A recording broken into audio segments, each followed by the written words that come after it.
Welcome to the Women's Money Wisdom Podcast. I'm Melissa Joy, a certified financial planner and the founder of Pearl Planning. My goal is to help you streamline and organize your finances, navigate big money decisions with confidence, and be strategic in order to grow your wealth. As a woman, you work hard for your money, and I'm here to help you make the most of it. Now, let's get into the show. Just a quick note before we dive in. The information that we share is meant to educate and inspire, not to serve as personalized financial advice. Everyone's situation is unique, so be sure to consult with your own financial professional for guidance that fits your life. And just so you know, the opinions shared in this podcast are my own and those of my guest, and they don't necessarily represent those of any organizations that I'm affiliated with.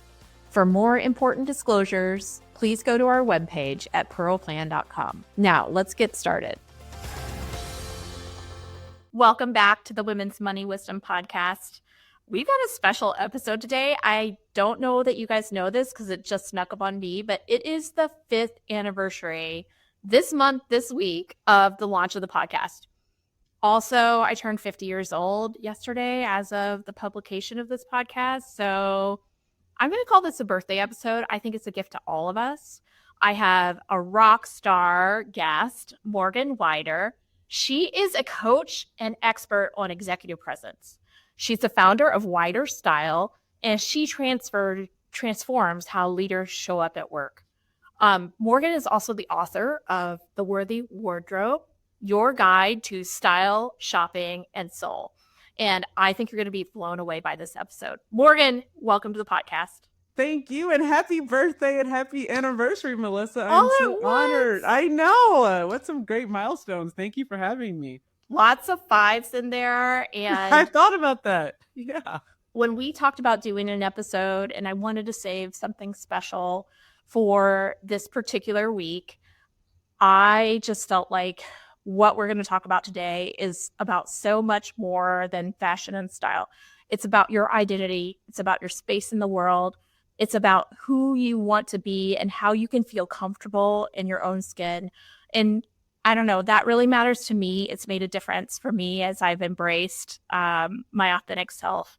And I hope for our listeners, they feel permission to explore this topic more. So I'm so excited to go deep with you, and thank you again for having me and creating this space for us to have this real conversation. Well, first of all, let's talk about what you do, because you're sitting with the best background we've ever had on the podcast. Thank you. Look at that closet. Yes, your office. This is my office, closet, meditation room, dressing room. Yes, it is my she shed that I love to come in here and get inspired, dress myself, and have conversations with people. Well, you help people represent themselves. Tell me a little bit about what you do and what inspired you to do the work you do. Sure. So the technical title that I've created for myself is an executive stylist. I like working with professionals on essentially, Melissa, how do you take the inside of you and accurately reflect it on the outside with your wardrobe, your hair, and how you present yourself. I'm so fortunate that I've gotten to do this work with women and men of all different professional levels. I've gotten to speak at all different types of companies and colleges, all with the goal of showing up as your most authentic self. Like, this is absolutely deeper than clothing. It is really about how you can feel your best, no matter what the occasion, no matter what room you're walking into. Well, I think about my personal history. I still remember clothes that I wore as a child. I remember certain days wearing certain things that made me feel good and represented myself. I loved to shop as a child. And I feel like earlier in my career, especially because like signaling tells you when you're younger, you kind of need to I work in the financial field with a lot of what I would call penguins. Think of the like black and navy suits, and you need to be a penguin to be appreciated or rewarded. And I spent a lot of the last 5 or 10 years trying to figure out how to more authentically be who I am. Some of that comes permission with age, I'd say, speaking of milestone birthdays, but also I think that I feel more able to be successful and able to telegraph and represent what me and the work that my company Pro Planning does when we can more just be more real. Um, and you describe some of those same journeys in your book, which this book is like you said, people say it's really readable, and that like is a huge compliment. I really love it. Oh, It's just got thank great you. ideas and a lot packed into Thank a you. little volume. So, Melissa, you said so much there. And one of the things that I think about for myself and a lot of the women I've worked with in the professional spaces is something that I've called the hero's journey. mm, And it is often where we have been told at the beginning of our careers that the only way to succeed is to look like everyone else, play the game, play the rules. And I want to tell you a quick story about a woman that I often talk about. And she was when she was in college at a historically black university, Florida A&M, she was in engineering and her refrigeration engineering to be specific. And her professor said, in order to be successful, when you go out into the workplace, you're going to be the only woman and only person of color. So you need to look and act and dress like as much like your white male counterparts as possible. And she, being the good student that she was, she did that. She slowly moved up the ranks to middle manager, and she wore this uniform of blue shirts, black pants. And then when she got to middle manager role, she started getting invited to social parties. And she told me in this interview when I was writing my book, she said, this is when I started to wear my real clothes. I'm like, what do you mean? Like, what are your real clothes? And she says, I love bright colors. I wear these gold high heels. I have my hair natural. And when I go to these parties, everyone would say, oh my gosh, you're so funny. I had no idea you're so funny.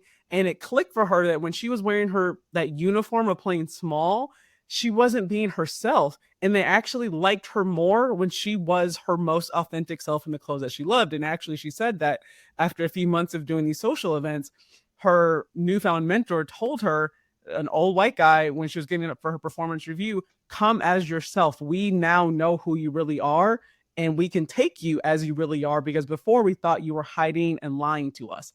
And it was almost like this shift for her of like, as much as I wanted to get into the good old boys club and I thought I had to act like a good old boy, the good old boys knew that I wasn't a good old boy. So why would they trust me if I were trying to play like them? And when I finally became myself, that is when I reached the top. And that's, I think, for so many of us, waiting until we have that measure of success to be ourselves is so detrimental to our psyche, our confidence, and it sends a bad message to those women who are coming after us that they have to do the same thing. So I'm always about, how can you be authentic and be appropriate from the start of your career or as soon as possible, like today, and not waste time waiting until this mythical successful point to be yourself.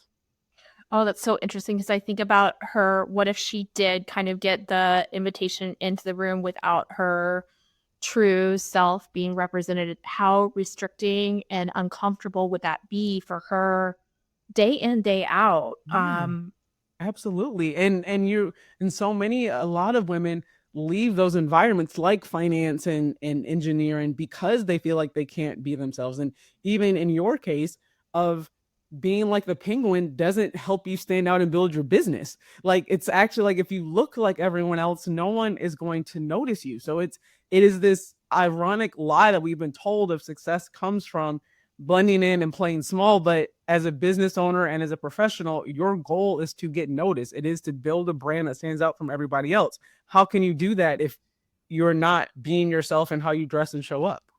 Well, I've learned these lessons in real life. So when I got to the point where I started pro planning 6 years ago, um, I'd been around the block. When you're saying play the game, I remember early in my career, the Survivor was newer on the CBS show.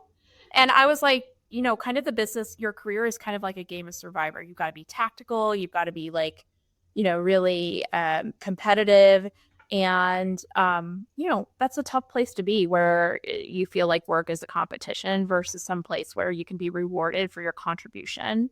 Um, and so when I started the company, I was just like, we're going to be me. I know I can go get a job if I need to like conform, but we're going to try this out in a way that feels much more authentic and comfortable from, having an office 5 minutes away from my house that wasn't in like the city center.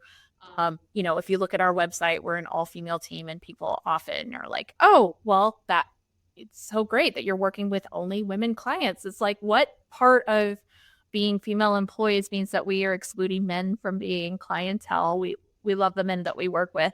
And one time I had a client when I opened the new office who came in and I was wearing jeans and he was like, "Oh, I see we've changed the dress code around here." And I was like, I've been around the block and it's just fine to do business in jeans when you're in the environment we're in and still doing great work. And so most people it fit in and some people it felt awkward, and that's just okay.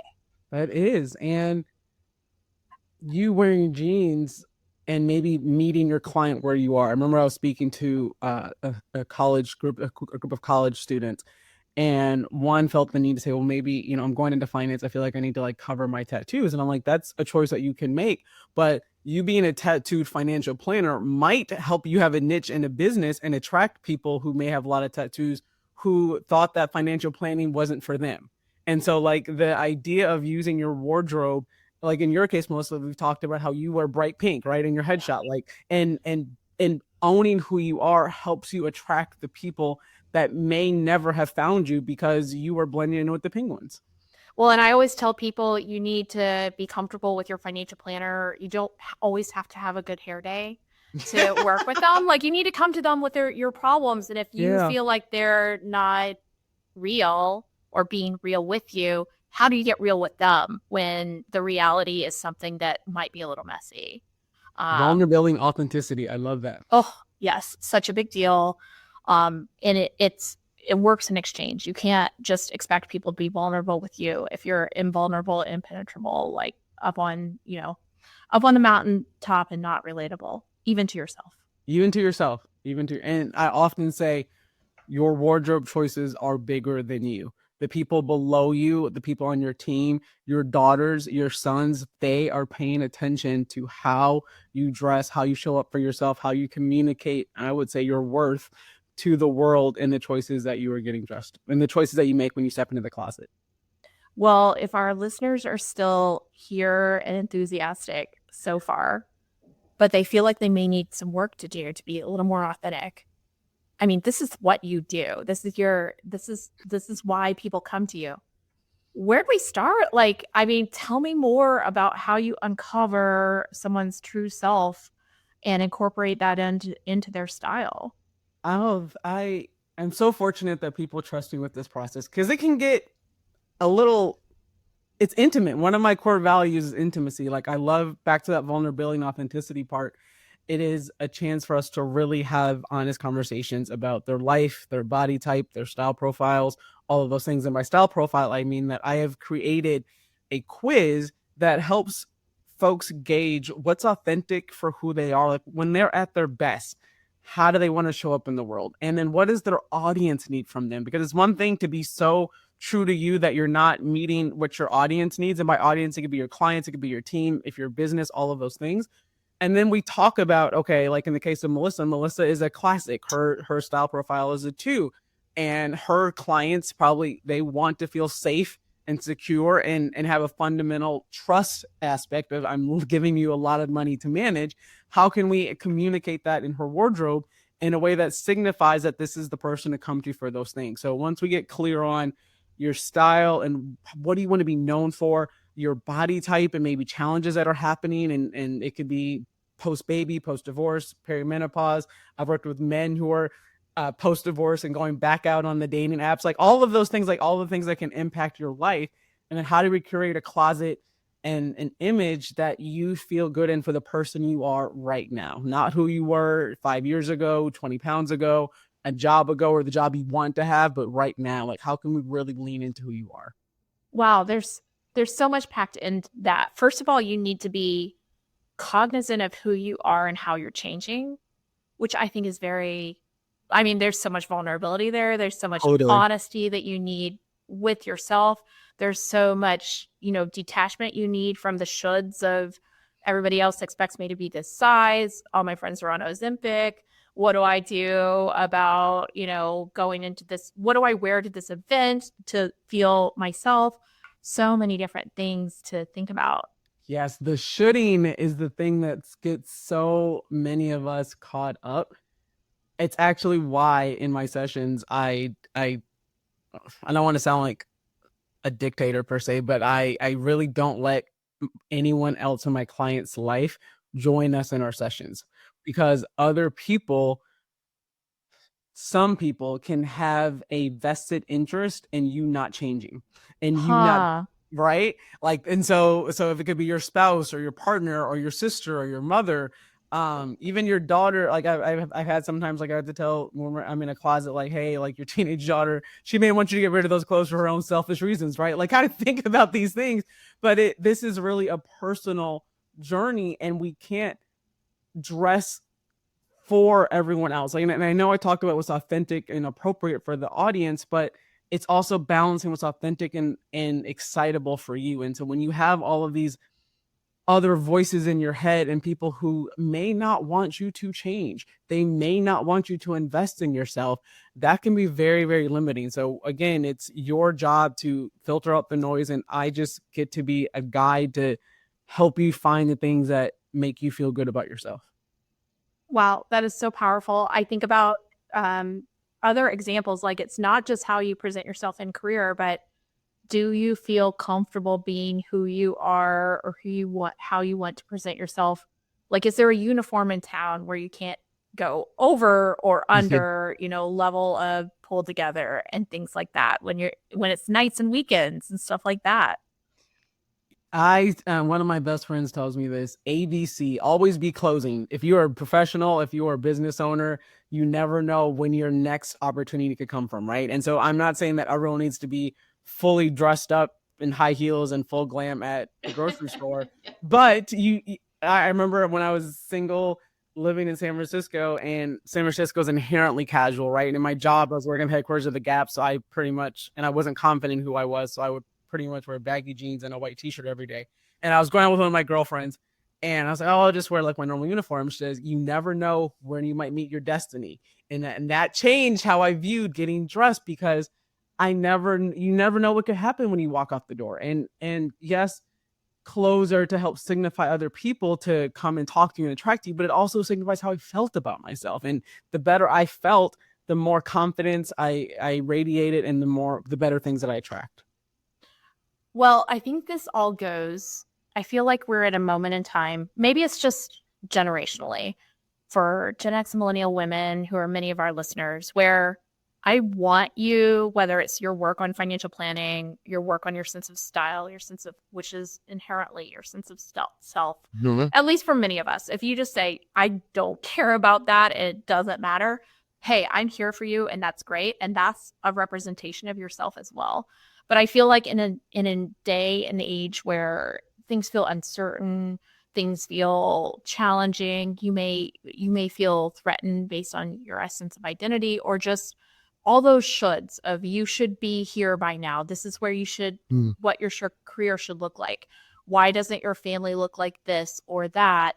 Where there is so much power in knowing who you are, whether it's what matters to you financially or how you are comfortable, kind of packaging yourself. That makes a difference because that's something you can control. Absolutely. Absolutely. You would not be crazy right now in the times that we're living in to choose to opt out, to go into hiding, to keep your head down, to play it safe. That is a perfectly understandable, natural reaction to the essentially the uncertainty that we are living in right now. I would encourage, and I'm talking to you listeners and you, Melissa, as I'm talking to myself, of the power of showing up for yourself. And in my case, getting dressed each day is, like you mentioned, the thing that I can control. It motivates me to keep going and keep working, and keep, and not all hope is lost. I think that it is for me as simple as, and I work out of this office that I'm in right now most days, it is as simple as taking a shower and changing out of my pajamas to actually even like my work sweatpants. Like even that, like I have my cute work sweats, like the little sets that I buy that I feel good in. And even that is a signal of it's work time, it's go time. It's, you can't, I don't get to wallow in uncertainty and pity in my work pants. Like I can do that in my pajamas, but I can't do that in work clothes. And that separation of mindset is something that is it's powerful for me. And I think that it's important for all of us, whether we're talking about in your emotions and how you feel, but also again in the spaces that we are in, to be the change we want to see, to show up as your best self, to inspire other people to do that.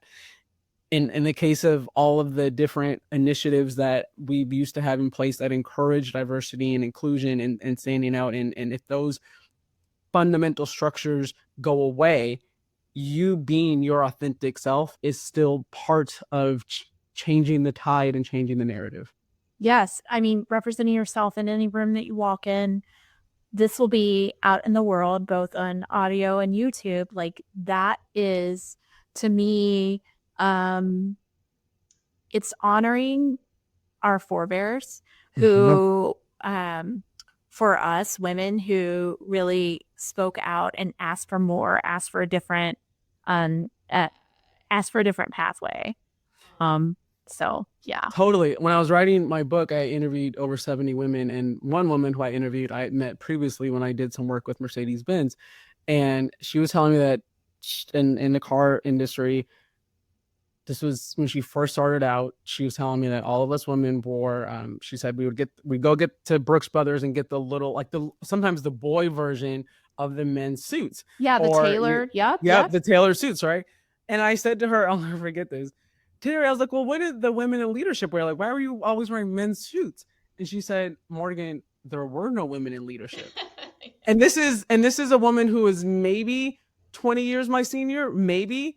And again, I wrote this when I was 30, guys, so give me some grace, but it didn't click for me how recent memory it is that we did not see women in leadership to model what feminine leadership looks like.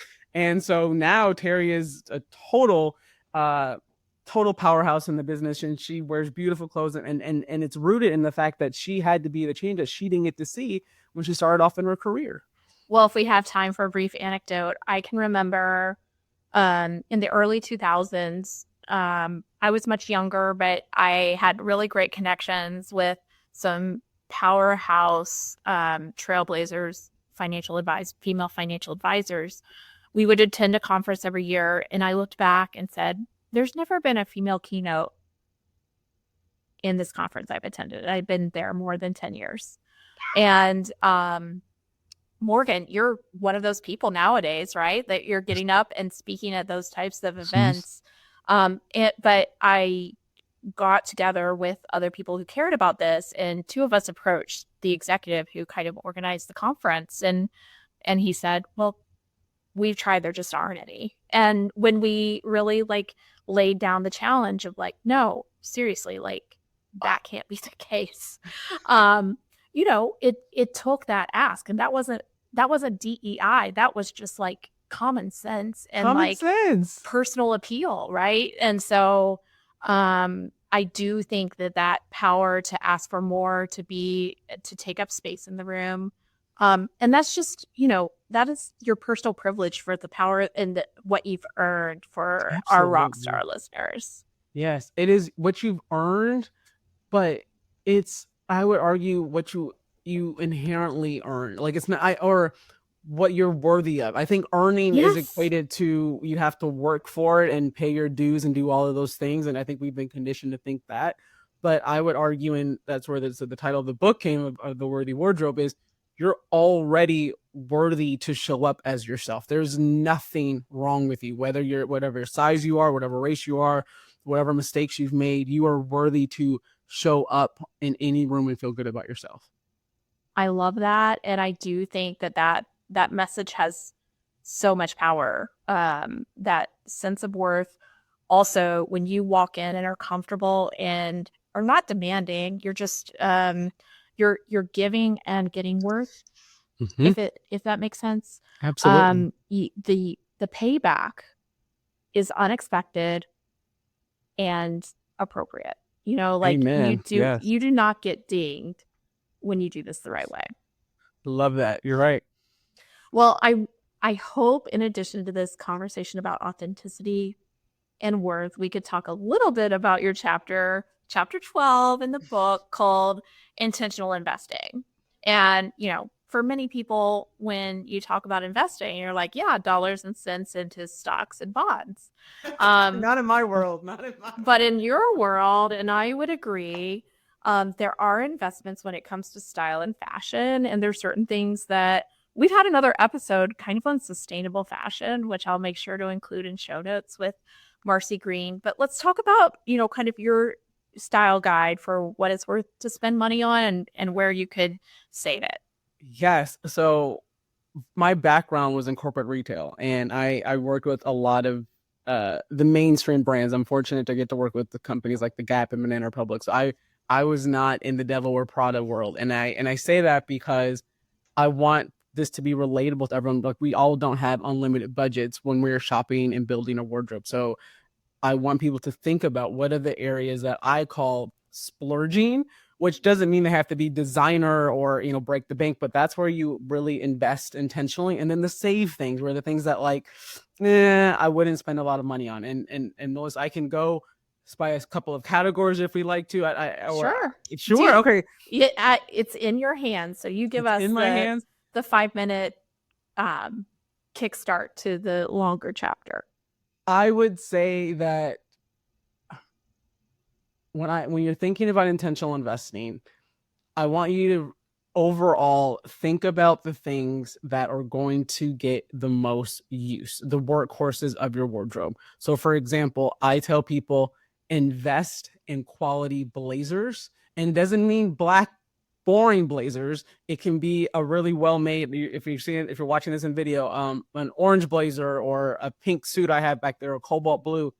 Invest in well-made blazers and pants.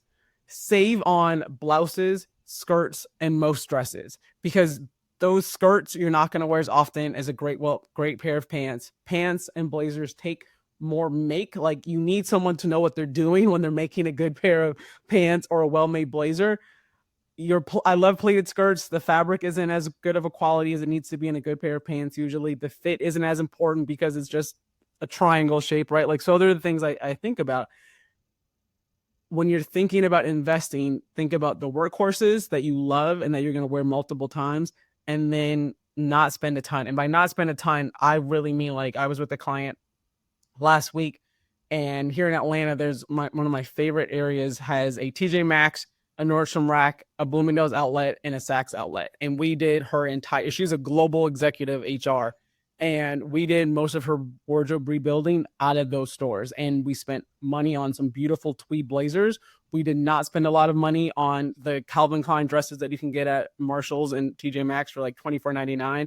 We bought a lot of those. We did not spend a lot of money on her blouses, but we made sure that those pants and those blazers were looking impeccable. And we also budgeted in alterations. So even if you buy something that is relatively on the cheap side, you go get it tailored and altered for you, you're going to look like $1 million. That's so those a pause, are kind of the like budgeting your alterations. I've never heard that, and that makes a ton of sense. Like, yeah. Right? Like, and it goes back to thinking about your body's not the problem. The clothes just might not fit you well. And so if you have to go up a size, don't let that get in your head. Just add the extra $25, $30 to go get it altered, and you look way more expensive than you normally would. I will also say, this is because I used to work in accessories. My biggest thing for you to invest versus save is invest in well-made shoes.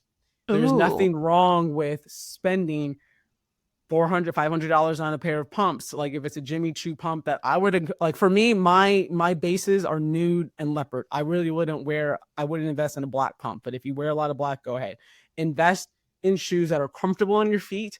Take care of them. I have a shoe guy that I go see regularly to, like, adjust my heel length, all of those things. How do you find that guy? Like, what is he listed under? He is listed under leather or shoe repair.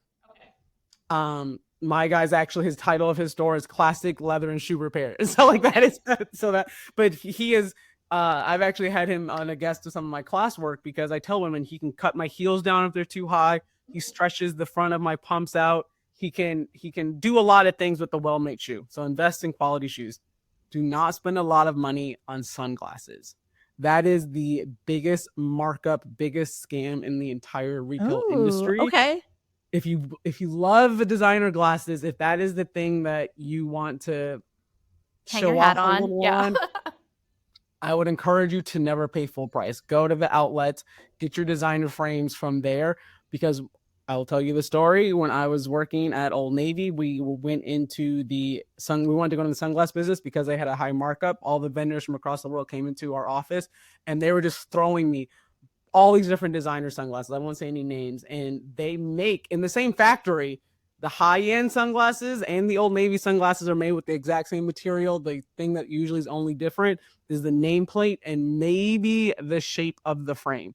Maybe. So I will stop there and say, invest in shoes that will last you a while and take care of your shoes. And then don't spend a ton of money on sunglasses. Do you have any tips when you're taking your client, maybe she's never bought the $500 pair of shoes? How do you figure out if it's going to be a pair that you're going to wear?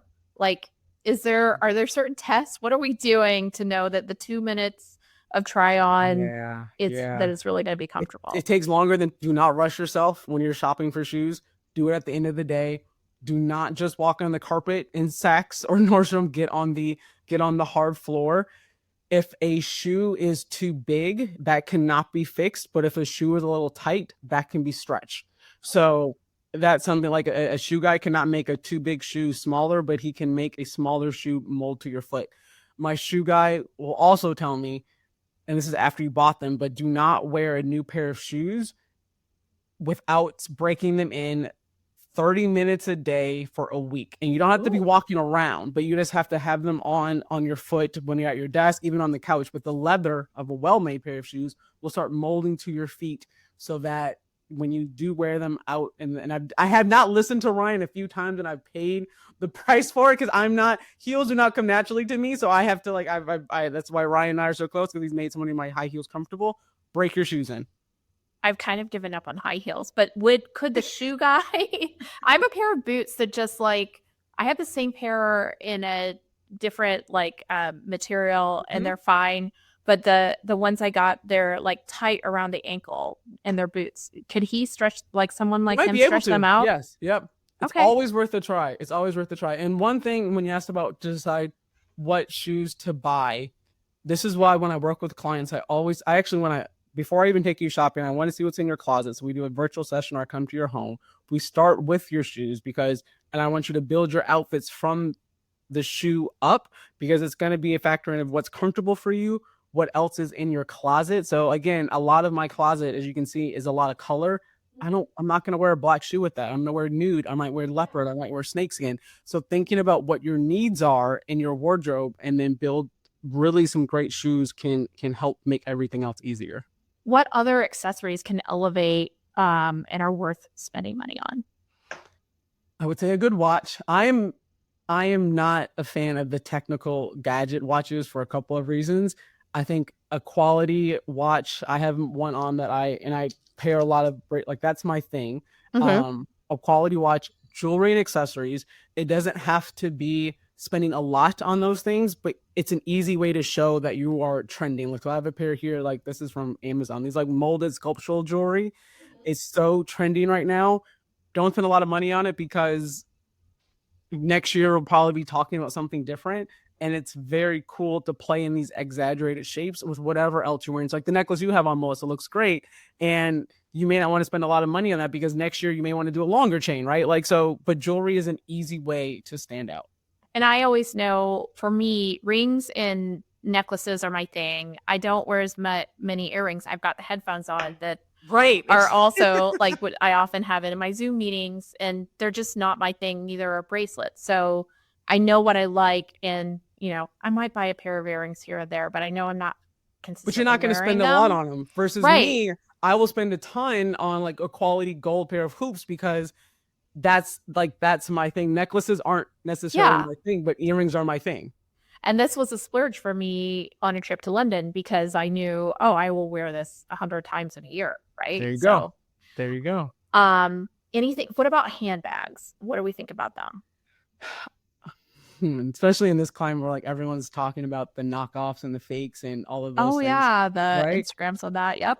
I encourage most women to invest in a well-made work bag. Assuming you're going into an office, right? Like, assuming you're going somewhere, invest in a work bag that holds your entire life. And so that is a bag that can fit your computer, your lunch, your notebook, like, and because you're not going to change that bag out every single day. And invest in something that has a zipper on top that can be traveled well, all of those things. Like, really I've spent a lot of time like shopping just for like perusing and exploring what is the best bag for my lifestyle, my clients' lifestyles. I would then encourage you to not spend a ton of money on the smaller bags. Like, maybe if you have like one great crossbody, if you want to invest in a designer that you're going to carry on the weekends, and if you have kids, like, that's a great, whatever thing. Not a closet full. You have a client, and I really don't think women need as many bags as we buy, especially that middle size or larger size, because again, on a Monday or Tuesday, you're not spending time switching out your bag every single day. You might spend, on the evenings and the weekends, if you have a couple of different clutches, which I love. I'm not spending a ton of money on them because they are I'm looking at one of my office right here that's magenta pink with bedazzled on it. I bought it from Banana Republic years ago for $20, but it's a statement, but it's not my everyday bag. So really investing in one or two. I hate when women buy these small, like the shoulder bags, because most of us, your life can't fit there. So you're carrying another bag anyway. So you might as well, like, right? It doesn't make sense. Invest in things that truly, truly make sense for your lifestyle. Now, you've mentioned the discount stores, but are there any other hacks that you would suggest to, save your money for the splurges, and for your everyday purchases? Build relationships with store employees. Oh. I love the St. John's. That's one of my things, some of my clients' things. There's some really few outlets out in the country, but the few that I have, the outlets for St. John's and Jimmy Choo, I have relationships with them. Even if you're not a stylist, they are happy to text you pictures and when things come in, so that you're not paying full price. That is something that, again, my retail background, you don't have to pay full price. Google search is also a good option. If you see something you love on Pinterest or on Instagram, snap the image, reverse search it, and you can see what different options there are. And be patient. I think it's really easy to impulse buy, or especially if you are, I will say this, if you have an event coming up, like a wedding or a gala, do not wait until the week of or the day of to shop for that. If you're shopping for Christmas presents, or if you're shopping for someone else, go into that area where there's no pressure, so you can find a good deal on clearance and then have time to alter it, where you're not pressed to buy something full price instantly or out of desperation mode. So take your time and don't buy things impulsively or last minute. I love it. Well, thank you for the investing advice. Thank you for indulging me and getting to talk the brass tacks of that stuff. I love that. Thank you, Melissa. And also just thank you for giving people permission to show their worth in the way they present themselves. Thank you. That's so powerful. I got a chance to take your quiz that kind of identifies your style, and you nailed it. I'm a classic, but also, what was the other identifier? Romantic. Yeah, I've even got a little ruffles on her sleeve, guys. Yes. Mm-hmm. I was like, how did you know? But of course you know. So, but can you share where people can find you if they're interested in learning more, and also, where could you take the quiz? Yeah, so I keep the quiz private because I don't want it out in the world without guidance. Perfect. But if you go to morganwider.com, you can learn about my services, book a consult call, and we can talk about your goals. I also have a group coaching course that's called Style Shopping and Soul that I love doing. You can join it anytime. We meet every Saturday morning. It's a transformative group of powerhouse women, and we go into the nitty gritty and the deep stuff of how do you show up? We even last week, I have a couple of speakers in our group, and one of them reminded me as she was getting ready for her next big keynote. She said, I had to learn from you, Morgan, I wrote this down, to dress in a way for what the stage demanded. Thinking about what the stage demands of your life. And so I say that to say, I love the power of women together, and we have conversations about what our work that we do. So if you go to morganwider.com, you'll learn about individual ways of working with me, booking me for your company to come and speak, or my online course. That's amazing. I love the work that you're doing, Morgan. I'm so appreciative that you've been willing to be a guest on the podcast. One special way to celebrate 5 years, and for everybody out there, if you need a little pep in your step and to really dig deep on who you are and how you present yourself, please reach out to Morgan. Thank you, Melissa, for having me. Congratulations on these big milestones of 50 and 5 years. That's incredible. Thank you.